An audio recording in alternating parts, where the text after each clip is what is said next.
All right, with two Bellator cards in the books, Bellator 202 and Bellator 203, and the UFC going to Boise, Idaho, also known as UFC Fight Night 133, there's lots to talk about, guys. Let's do the highs and lows again. Let's do it.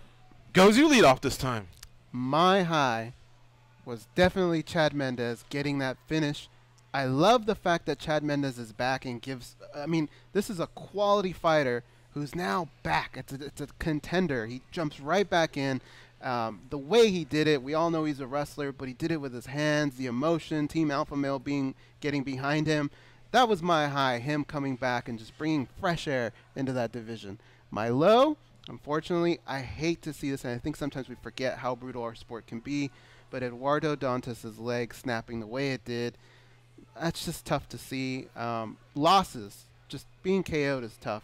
But knowing that on top of that you have to rehab an injury like that, it's very tough for me. That was my low. How about you, Dan Tom? Highs and lows. Well, I think my high kind of ties in with Go's a bit. So I'm going to go with Cat Zingano here. You know, when you watch a lot of footage, you can sometimes, I'll be honest, it feels like you can get almost kind of burn out. Fighter A begins to look like Fighter B begins to look like Fighter A, but sometimes there's stories that really kind of capture you on and get you invested. And Cat Zingano is one of the fighters, the stories who I've kind of been invested to over the years, watching her overcome her adversities outside of the ring, inside of the ring. And it's been since 2014 since we've seen her get that octagon victory over Amanda Nunes. So 4 years later, she comes in and does it, and kind of to tie in with Goz's, you know, another fighter on the card did it. And the last time Cat Zingano got me to feel this way is when she did it in, that same night, 2014, because Dom Cruz, if you remember, came back and fought Takeya Mitsugaki that same night. So it was kind of a weird pairing that both those happened. But both out of Alliance. I'll admit I got a little dusty in the eyes just seeing someone who's so happy. So congrats to Cat Zingano for that one.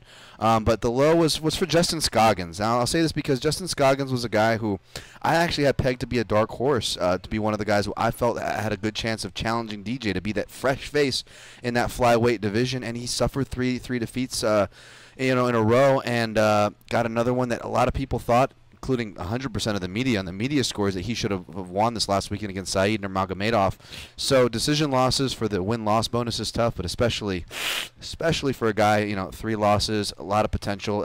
Interested to see what they do with Scoggins, but I hope they keep him. Me too. He's had flexibility at 35 and 25, so I think he deserves one more fight. It was controversial. I love the way he flows, but that style also just doesn't seem to warm up to the judges. Yeah. All right, guys, my highs and low, both of the same promotion, Bellator MMA. My low is that we just don't get the fights live.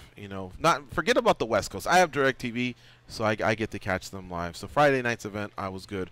But the one out in Rome, Italy, I had to wait for a tape delay, and in this day and age, it doesn't work. Now, I do want to say, I believe tomorrow or sometime this week in New York, Bellator is going to make an announcement along with their new partner, DAZN, and all that's going to be solved. But still, to get to this point, that was just a low because we just talked about it. Goes barn burner fights. We pitched it to Scott Coker. What's the best fight he ever saw? We discussed it on our daily debate, and one of the ones that was considered was Pitbull versus Weichel 1, and I wanted to see part 2. So having to wait for that, just not a big fan. But again, they're fixing it, and we're good. Now, sticking with Bellator, I just got to give them a fist bump. Are you kidding me? They might have fights in the Roman Coliseum. The same one where 2,000 years ago they were fighting, the gladiators were fighting to the death. And that's one of my favorite movies too, Gladiator. But still, just that's something else. I got to dust off the passport because I would want to be there. I'm hearing it may be intimate, 500-600 people along with some press. And I got to get there. Dan Stupp, our editor-in-chief, send me there, please. Because that, to me, is just iconic. I think it'd be huge for the sport. And it sounds like the city of Rome is into it. You going to dress up? You going to wear a toga? A toga. I'll wear a toga, excuse me. No underwear, the way it's supposed to be done, like a real man. So that's my high. That'll be my and low. And that's all of our highs and lows brought to you by the MMA Junkie radio team.